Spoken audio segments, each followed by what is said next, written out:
করলাম দার্জিলিং আমাদের তৃতীয় এবং শেষ দিন।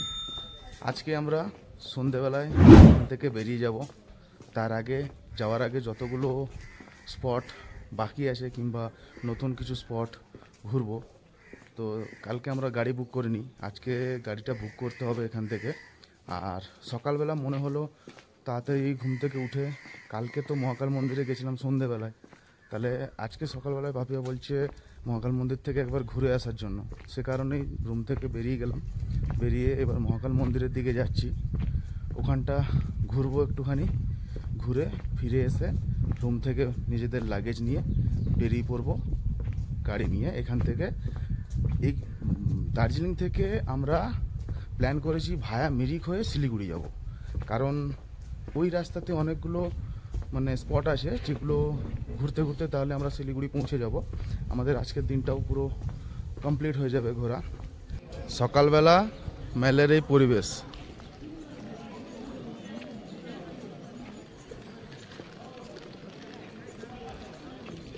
সকালবেলা 8:15 বাজে। মেলটা একবার দেখুন কি সুন্দর, ফাঁকা পরিবেশ, মেঘে ঢাকা পরিবেশ, খুব সুন্দর। বলে না, ভোরবেলায় উঠে যদি ভোরবেলার হাওয়া আপনি গায়ে লাগান, আপনার মন মেজাজ এমনি সারাদিন ভালো যাবে। তো আপনি এখানে যদি সকালবেলা এসে একবার মেল ঘুরে যান, আপনার মন আরও বেশি তরতাজা হয়ে যাবে। যে মেলের এই পরিবেশ, মহাকাল মন্দিরে উঠতে কালকে যতটা কষ্ট হয়েছিল আজকে কিন্তু অতটা কষ্ট হয়নি, কিন্তু তাও একটু তো মনে হচ্ছেই যে উঁচুতে উঠছি। যাই হোক, যদি আপনাদের কষ্ট হয় কোনো চাপ নেই, আস্তে আস্তে আরামসে বসে বসে দম নিয়ে নিয়ে উঠুন, কোনো অসুবিধা নেই। এই মন্দিরটি প্রধানত ভগবান শিবের মন্দির, তবে এখানে মহাদেবের সাথে সাথে মা কালী, হনুমান, গণেশ ও ভগবান বুদ্ধও পূজিত হন।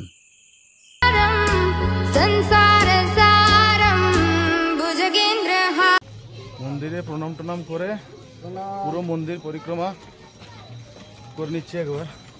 কালকেও করেছিলাম, কিন্তু কাল যখন মন্দির পরিক্রমা করেছিলাম তখন সন্ধে হয়ে গেছিলো, অতটা ভালো হয়তো দেখা যায়নি ভিডিওতে। তাই আর সকালবেলায় এসেছি। আর মন্দির পরিক্রমা করাটা তো একটা নিয়মই, যেহেতু মন্দিরে এসেছি, দর্শন করলাম, পুজো দিলাম।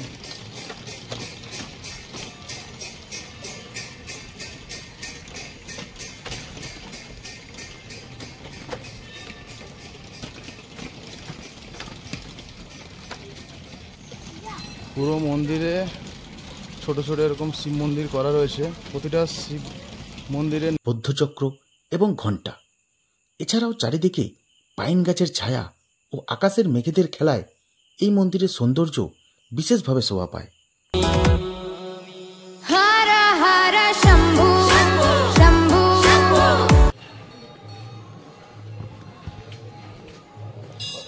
খোলা হয় না আদার। কালকে যে গুফার কথাটা বলছিলাম তখন সন্ধ্যাবেলা হয়ে গেছিল, তাই যেতে পারিনি। আজ সকালবেলায় এটার জন্যই আরও বিশেষ করে আমি আসলাম, যেহেতু কালকে আমি আপনাদের বলেছিলাম যে সকালবেলায় যদি সময় পাই তো একবার এই জায়গাটা আপনাদেরকে ঘুরিয়ে নিয়ে যাব। সেই জন্যই আমি আবার এখানে আসলাম। মহাকাল মন্দিরের নিচেই রয়েছে এই গুহা, যা 1765 খ্রিস্টাব্দে দুর্জয় লিংজিং দ্বারা নির্মিত হয়েছিল এবং পরবর্তীকালে গোর্খা সেনার আক্রমণে এই গুহা ধ্বংস হয়ে যায়। তবে 1782 খ্রিস্টাব্দে মন্দিরের সাথে সাথে এই গুহাও আবার পুনর্নির্মাণ করা হয়। আমরা এখন গুহার ভেতরে যাচ্ছি। তো এখানে ভগবানের মূর্তি আছে, সাবধানে যাবেন, মাথা নিচু করে যেতে হবে, আর খুব সাবধানে এখানে কিন্তু নামবেন। জল আছে আর পাথরে তো পিছলানটা হতেই পারে জলের কারণে। এই যে এই পর্যন্তই আছে, এই অবধি, এই হচ্ছে আমাদের শেষ। আমি পুরোটাই নেমে দেখাচ্ছি আপনাদেরকে। এই অবধি আমাদের শেষ। লাস্ট এখানে আর নেই রাস্তা, এই শেষ। পাপিয়াকেও দেখি যদি আসতে চায় আসুক। দেখুন আমরা কোথায় এসেছি।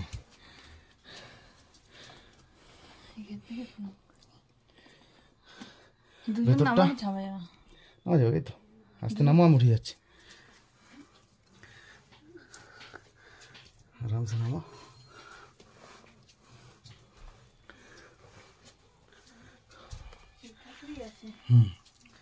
পাপিয়া ভেতরে এখন নেমেছে প্রণাম করতে, আমি ওকে ছেড়ে দিলাম, কারণ খুব ছোট জায়গা তো দুজনের পক্ষে একটু অসুবিধা, তাই ওকে ছেড়ে দিলাম। আমি উপরে উঠে গেলাম। দেখছেন গুহার ভেতরে আমরা আছি, এখানে একটা লাইটও দেওয়া আছে, চারিপাশে কিন্তু ঠাকুরের মূর্তি রয়েছে, প্রদীপ জ্বলছে, মানুষজন আসছে পুজো করছে, আপনারাও এসে এখানে পুজো করতে পারেন। তো আমরা এখন গুহার ভেতর থেকে বেরিয়ে পড়বো। সকাল সকাল মহাকাল মন্দিরে এসে ভগবানের দর্শন করে মন্দির থেকে বেরিয়ে যাচ্ছি। এবার বাকি জায়গাগুলো আমাদের ঘুরে দেখতে হবে। আমি আগেই বললাম যে আমাদের হাতে আজকে সময় খুব কম আছে, কারণ আজকের মধ্যে আমাদেরকে মোটামুটি জায়গাগুলো ঘুরে শিলিগুড়ি ফিরতে হবে। সে কারণেই কম সময়ের মধ্যে মানে তাড়াতাড়ি করে ঘুরছি আর কি। এই জায়গাটা আমরা কালকেও এসেছিলাম, ও কালকে ঘোরা ছিল। আজকে আমি কালকে যেহেতু আপনাদের ওই গুহাটা দেখাতে পারিনি, সে কারণে আজকে সকাল সকাল আসলাম আমি আরও। আর পাপিয়ারও ইচ্ছা ছিল সকালবেলা একবার এই মহাকাল মন্দিরে এসে ভগবানের দর্শন করবে, আর একটু পুজো দেওয়ার ছিল, সে কারণেই আমরা সকালবেলা এসে মন্দিরে এসে ভগবানের দর্শন করে পুজো দিয়ে এবার বাকি জায়গাগুলো ঘুরতে বেরোবো। মহাকাল মন্দিরের পাশে যে রাস্তাটা এসছে, এই যে রাস্তাটা, এটা দিয়েও এসে আপনারা ছবি তুলতে পারেন। এই জায়গাটা বেশ সুন্দর আর কি, এখানে টয়লেটও রয়েছে আর জায়গাটাও বেশ সুন্দর। তো আপনাদেরকে দেখানোই হয়নি, এটা হচ্ছে দার্জিলিংয়ের আরেকটা অন্যতম জায়গা ক্যাভেন্টার্স।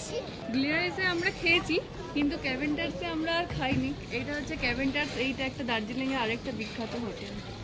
আমরা গ্লিনারিস কমপ্লিট করেছি, কিন্তু ক্যাভেন্টার্সটা আমাদের বাকি রইলো। কিছু তো বাকি রেখে যেতে হবে, না হলে আবার পরের বারে এসে কি দেখাবো আপনাদের। যাই হোক, ক্যাভেন্টার্সটা আমরা এবারে বাকি রেখে গেলাম, পরের বার এই ক্যাভেন্টার্সে এসে আপনাদেরকে খাওয়া দাওয়া দেখাবো এবং তার রিভিউ দেবো। আমরা গাড়ি বুক করার জন্য এসেছিলাম, এই যে মোড়টা দেখছেন, এই মোড়টার নাম হচ্ছে কোয়াবসাইট। তো এখান থেকে আপনি গাড়ি বুক করতে পারেন, এখানেও অনেক গাড়ি পাওয়া যায়, শেয়ার গাড়িও থাকে এখানে, আর রিজার্ভ গাড়িও এখান থেকে আপনি বুক করে নিতে পারেন। এখানে এসে এদের সাথে কথাবার্তা বলে আপনি গাড়ি বুক করতে পারেন। ওখানে আমাকে ভাড়াটা একটু বেশি বললো, সে কারণেই আমি এখন রামাদার সামনে যে গাড়িগুলো লাগানো আছে ওখানে আসছি। ওখানে এসে দেখি কথাবার্তা বলে কত কী ভাড়া বলছে। রামাদাতে এসেও সেই একই ভাড়া দেখলাম, মানে এখানেও এদের একটা ভাড়া ফিক্স করা আছে আর কি। যত গাড়ি লাইন দিয়ে দাঁড়িয়ে আছে সবার ভাড়া মানে ফিক্সড আর কি 4,000 বলবে, আপনাকে 3,500 টাকা ফাইনাল করে নিয়ে যাবে। যেহেতু আমরা কালকে ওই দাদার গাড়িতে ঘুরেছি, প্রণবদার গাড়িতে, তো ওর ঠিক করা গাড়ি মনে হয় আমার একটু কম বলেছে আমাকে। বাদবাকি যে গাড়িগুলো ভাড়া বলছে 4,000 টাকার নিচে কেউ বলছে না। আমি দুটো জায়গা দেখলাম, এখানে কোয়াবসাইটের এই মোড়ে গাড়ি দেখলাম, আর একটা রামাদা হোটেলের নিচেও দেখলাম, বাট দুটো জায়গা সেম ভাড়া, কেউ আর কম বললো না। মানে যখনই জিজ্ঞেস করছি সবাই একই কথা, 4,000 টাকা। অনেক বড় রাস্তা, অনেক টাইম লাগবে, তো এই সব আর কি। যাই হোক, আমি ফোন করে দিয়েছি ওকেই, তা সত্ত্বেও আমি একটু খুঁজে দেখি, যদি পেয়ে যাই তো ভালো, বারণ করে দেবো ওকে, আর যদি না পাই তাহলে তো ফোন করাই আসে। কিন্তু একটু আমাকে বললো টাইম নিয়ে আসবে, কারণ ও একটু দেরি করে বেরোবে। মোটামুটি ওই 11:30টার দিকে আমাদেরকে বললো এর আমাদের হোটেলের সামনে নেমে আসতে। যাই হোক, দেখা যাক, এখানেও একবার জিজ্ঞাসা করে নিই কত ভাড়া বলছে। এখানে এসেও ভাড়া কিছু কমলো না আর কি, মানে যেখানেই যাও এদের একটাই রেন্ট আছে 4,000 থেকে, মানে 3500 থেকে 4,000 বলবে, হয়তো 500 টাকা কমবে। যে 4 বলবে সে 3500 নিয়ে যাবে আপনাকে, আর যে 3500 বলবে সে হয়তো 3,000-এ নিয়ে যেতে পারে। বাট এরা 3,000 হয়তো নিয়ে যেত, কিন্তু আমি যেটা বুক করেছি সেটা আরও 200 টাকা কম, 2800 টাকা বলেছে আমাকে। তো যাই হোক, অফ সিজনের বাজার এখন 2800 টাকা বলেছে, আর আমিও দেখলাম 200 টাকা কম মানে অনেকটাই কম, 200-200ই। যাই হোক, ও বললো যখন একটু দেরি করে আসবে, ততক্ষণ পর্যন্ত আমরা তাহলে এখানে টিফিনটা করে নিই। টিফিন করে নেওয়ার পর হোটেলে গিয়ে প্যাক করে হোটেল চেক আউট করে বেরিয়ে পড়বো, ততক্ষণে সময়ও হয়ে যাবে। মেলের যে দোকানপাটগুলো আছে সেগুলো একটু দেরি করেই খোলে, সকাল সকাল এলে আপনি কিছু পাবেন না। এখানে দোকানপাট খোলে মোটামুটি 10টা থেকে 10:30টার মধ্যে। তার আগে খোলা থাকে কিছু কিছু ছোটো ছোটো দোকান, বড় বড় দোকানও কিছু কিছু খোলা থাকে, ওখানে অল্প কিছু দোকান খোলা থাকে। বেশিরভাগ দোকানগুলোই 10টা থেকে 10:30টার পর খোলে। মেল থেকে আমাদের হোটেল যাওয়ার রাস্তায় যে হোটেল পুষ্পক, তার সামনেই রয়েছে গুপ্তা ফাস্টফুড। যাচ্ছিলাম হোটেলের পথে, দেখলাম ছোট্ট মতন একটা হোটেল রয়েছে এখানে, ভাবলাম টিফিনটা করে নিই, সে কারণে ঢুকলাম। এখানে পাপিয়া বললো পুরি সবজি খাবে, সেটাই খেয়ে নিই, আপাতত টিফিনটা এখানে করে নিই, তারপর গাড়ি করে যেতে যেতে কোথাও লাঞ্চটা করে নেবো। যাই হোক, পুরি সবজি অর্ডার করলাম। পুরি সবজি কত প্লেট গো? 50 টাকা। পুরি সবজি 1 প্লেট 50 টাকা। ক পিস থাকবে? 1 প্লেটে 4 পিস থাকবে, এবার 4টে পুরি থাকবে, সবজি থাকবে 50 টাকা। आलू परोठा पाओ जाए ना? आलू परोठा कितना? 40 रुपया पीस। इसके साथ अचार मिलता है, सब्जी अलग से लेना पड़ेगा। 40 रुपया पिस। आलू परोठा যদি আপনি আলু পরোটা খান তো সেটাও খেতে পারেন।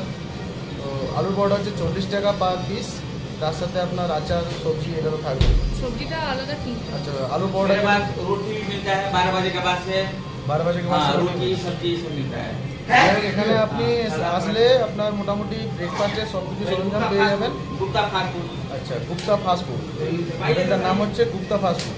এখানে আপনি আসলে মোটামুটি আপনি সব কিছু পেয়ে যাবেন। যেমন আমরা পুরি সবজি খাচ্ছি, আপনি চাইলে আলু পরোটা খেতে পারেন। আলু পরোটা 40 টাকা পার পিস, সবজি কিনবেন আর আচারটা আলু পরোটার সঙ্গে দেওয়া হবে।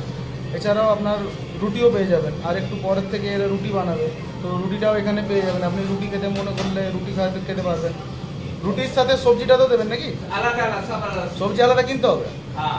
আচ্ছা, রুটির সাথে সবজি আবার আলাদা কিনতে হবে। আর পুরির সাথে সবজিটা দেবেন তো? आप पुलिस का सब्जी पावा जाए। আচ্ছা, পুরির সাথে শুধু সবজিটা দেবে, বাকি হচ্ছে রুটি যদি আপনি খান রুটির সঙ্গে সবজি আপনাকে আলাদা নিতে হবে। আলু পরোটা যদি খান আলু পরোটার সাথেও আপনাকে সবজি আলাদা নিতে হবে। সবজি, এই সবজি, এই পুরি, 4টে পুরি আছে আর সবজি। সবজি আলু মনে হয়। এখানে যেহেতু পাপিয়াকে খাবারটা আগে দিয়েছে, তাই এই খাবারের টেস্ট পাপিয়াই আগে খেয়ে বলবে যে কেমন। প্রচুর গরম ছিল। আমাদের খাবার চলে এসছে, এই সবজি। যাই হোক, পাপিয়ার আগে আমি খেয়ে বলে দিচ্ছি কেমন হচ্ছে। গরম আছে ওই মাত্র।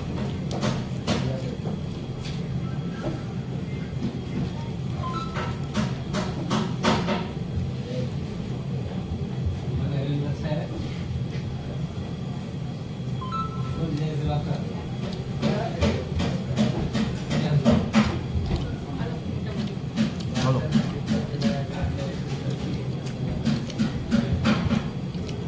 ঠিক আছে, ভালো খেতে। কম বাজেটের মধ্যে সেরে ফেললাম সকালের এই ব্রেকফাস্টটা। ঠিকই ছিল, খাবারটাও খারাপ না, ভালোই লাগলো। আর 50 টাকা প্লেট ছিল। জানি আপনাদের মনে হচ্ছে একটু কস্টলি, কিন্তু এখানে এটা আর কি নর্মাল, এটা লাগবেই, মানে এটা আর কি নর্মাল ব্যাপার। 50 টাকা প্লেট এখানে সেরকম কিছু ব্যাপার না, মানে তাও মনে হলো যেন কম। বাকি আপনি আরও কিছু কিছু জায়গা আছে যেখানে আরও বেশি বেশি দাম।